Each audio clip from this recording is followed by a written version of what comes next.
The energy of the EM waves is of the order of 15 kilo electrovolts.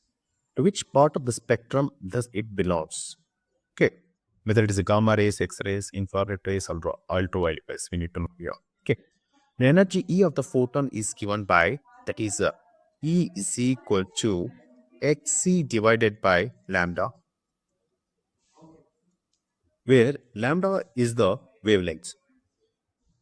By substituting the constant values of the Hc and the lambda, we get the answer that is equal to 6.6 into 10 to the power of minus 34 into 3 into 10 to the power of 8, this is the value of the C, whole divided by lambda value they are given, that is 15 into 10 to the power of 3 into 1.6 into 10 to the power of minus 19.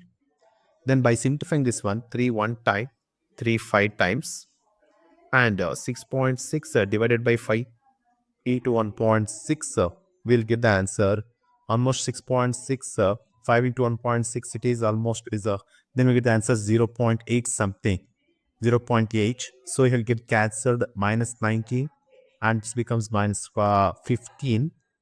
Then 8, 3 will get cancelled and here this 5 is remaining. Then we get the answer 0.8 into 10 to the power of minus 10. Okay. Then by observing these values here in terms of meter, then by observing these values, we can say here that the graph, if the range is, okay, if the range is 0.8 to 10 to the power minus 10, this range we can observe in the X-rays. So option B is our right answer.